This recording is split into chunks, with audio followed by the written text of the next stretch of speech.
समरपुर गांव में बिशन नाम का एक किसान अपनी पत्नी राधिका और माँ सुनीता के साथ रहता था।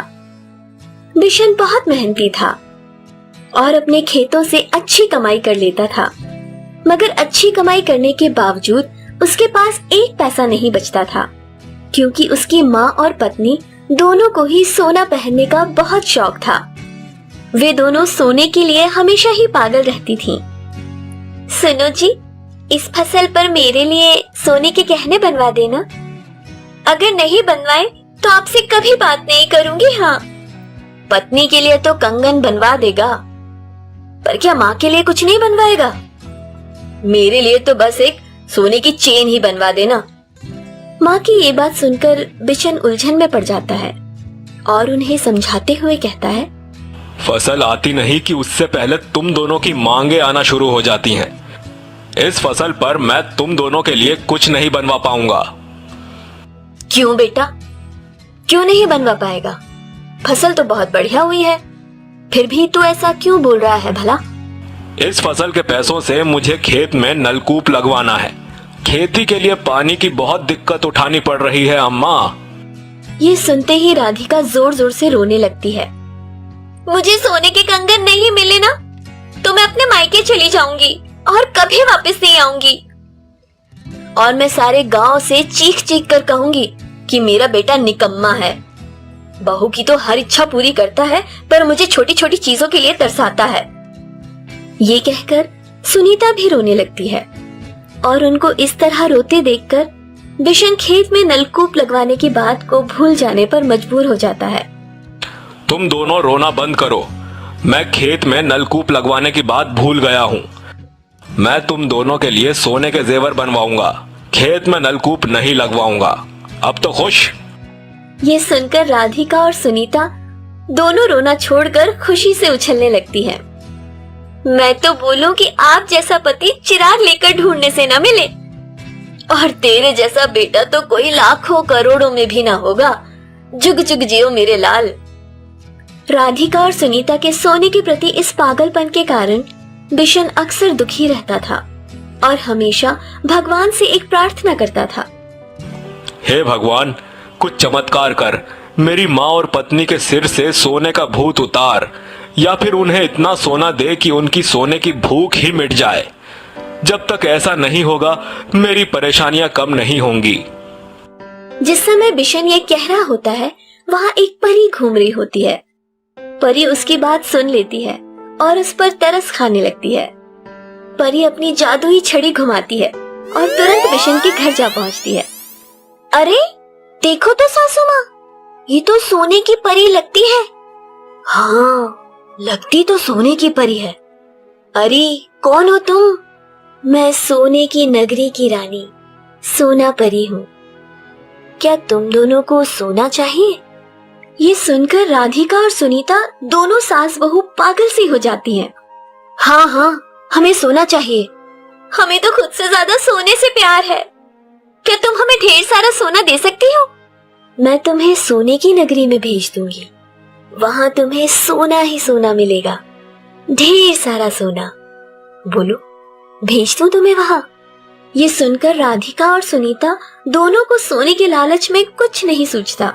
वे दोनों तुरंत ही हाँ कर देती हैं और फिर परी अपनी छड़ी को 3 बार घुमाती है। छड़ी घुमाते ही दोनों सोने के नगर में पहुंच जाती हैं। देखो देखो सासू माँ, यहाँ तो सब कुछ सोने का बना है। हमारी तो किस्मत ही खुल गई बहू, अब तो सिर से पैर तक सोना पहनने को मिलेगा।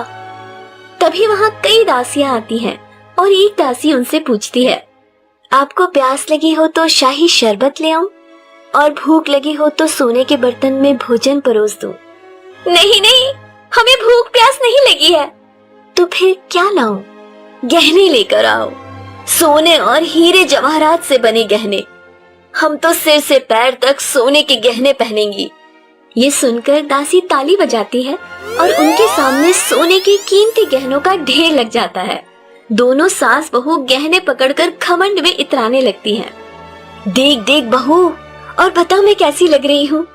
तुम तो महारानी लग रही हो। माँ जी महारानी, अब ये बताओ मैं कैसी लग रही हूँ? तुम भी राजकुमारी लग रही हो, सोने के आभूषणों से सजी धजी राजकुमारी। इस तरह समय बीतने लगता है और कुछ दिन तक तो राधिका और सुनीता दोनों सोने के मोह में पागल रहती हैं। मगर फिर धीरे धीरे उन्हें अपना घर बार याद आने लगता है।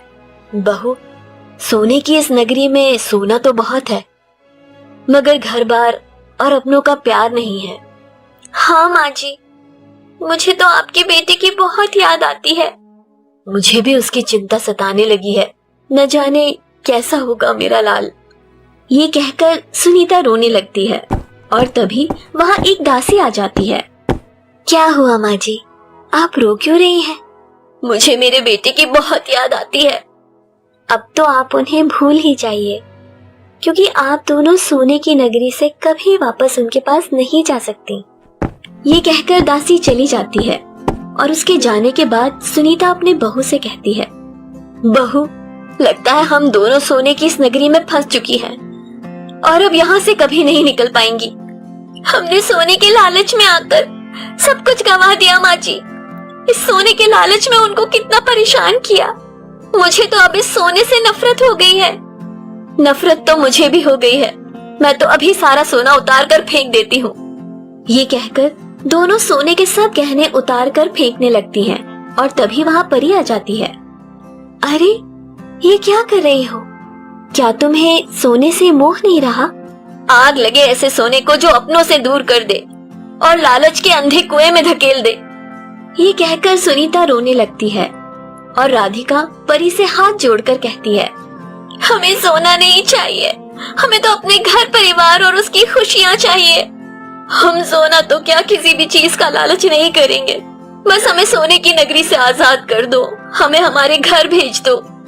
उनका रोना और पछतावा देखकर परी का दिल पसीज जाता है। दुनिया में किसी भी चीज का लालच और पागलपन बुरा होता है। मैं तुम्हें यही सिखाना चाहती थी और अब मुझे लगता है कि शायद तुम दोनों ये सीख गई हो। हाँ हाँ, अच्छे से सीख गई है। अब तो हमें सोने की नगरी से वापस भेज दो। भेज दो ना परी रानी। ठीक है, भेज देती हूँ। ये कहकर परी अपनी छड़ी को 3 बार घुमाती है और वे दोनों अपने घर वापस आ जाती हैं। उस दिन के बाद वे किसी चीज का लालच नहीं करती और बिशन के साथ मिलजुल कर खुशी खुशी रहने लगती हैं।